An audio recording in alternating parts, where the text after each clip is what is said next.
East meets West in the new film The Lord of the Rings, The War of the Rohirrim, in theaters now, a co-production of America and Japan. The film is directed by Kenji Kamiyama, and we have Warner Brothers Animation teaming up with a Japanese animation studio to put together this brand new animated feature film. I did go see it. This is my review of the movie. This movie takes place a little bit under 200 years before the events of Lord of the Rings, and it is canon to the Peter Jackson Lord of the Rings trilogy. It's got music beats from it, it's got the similar clothing style and similar overall look to the things that Peter Jackson did in those three movies. Well, there's six of them now if you include The Hobbit, and very soon there's supposed to be a new one coming out called The Search for Gollum.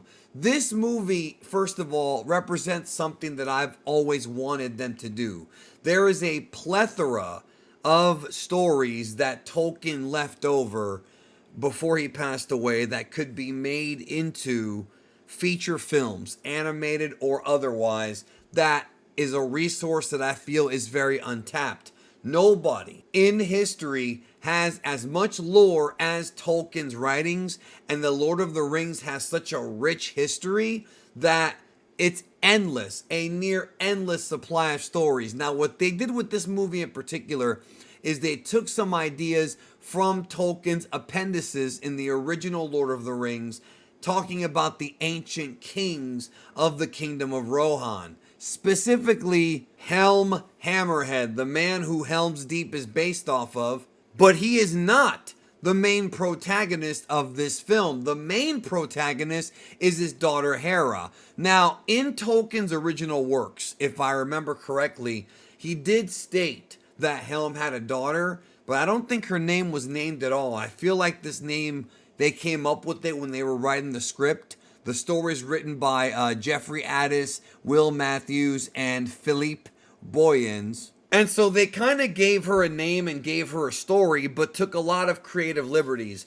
These events, the main bullet point of this event and the existence of Helm is canon in the Lord of the Rings books. But with this film, they sort of fleshed out his story and him and his daughter's last stand to protect Rohan from the ruthless wolf seeking revenge. So that's the basic plot of the movie. There's good and bad with this film, and I'm going to tell you the good and the bad. First of all, the art style I thought was very enjoyable. It really reminded me a lot of Hayao Miyazaki films. In fact, just having the female protagonist Hera gives me vibes of like the Princess Mononoke and movies like that.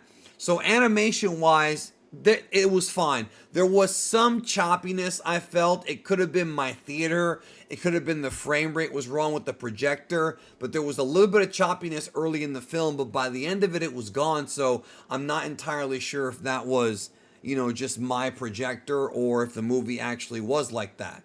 So this fusion of Japanese animation with a Western touch, being funded, of course, by Warner Brothers. Peter Jackson put his name on this. It's part of his universe. I want more stuff like this. I have said in the past multiple times, my name here on YouTube blew up because of anime. And I've said in the past that animation is an art form that is just as cinematic as live action. And I don't think enough people take advantage of the medium of animation because you can do a lot with it. And this movie really tried to do a lot. Now, the movie's far from perfect. There are some pretty fun scenes here. There are some epic battles and sword fights, and it really gives the same vibe from the Peter Jackson Lord of the Rings movie trilogy. But if I could tell you a criticism of the film, I do think that the movie drags. It's a little over 2 hours long, so it's not a movie that's like a big 3.5, 4 hour spectacle like Return of the King, the extended edition. But also with that movie, at least, it felt like more things were happening.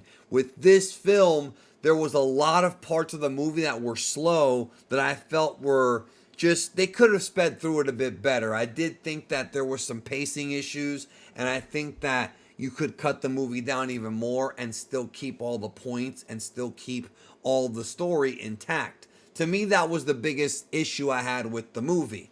Also, near the end of the movie, because this is a prequel to the entire Lord of the Rings film trilogy or film series, including the three Hobbit movies, it has that prequelitis where they start to give you clues and hints of characters that are going to appear in Lord of the Rings. And you know how a lot of these prequels or stories that take place in the distant past have to name drop things from the future? It's called prequelitis, and this certainly has a lot of it. It doesn't bother me that much, but it is sort of a trope that I think far too many prequels sort of lay under. You know, it seems like a member berry or an Easter egg for the sake of there being one, whereas the story didn't really need that.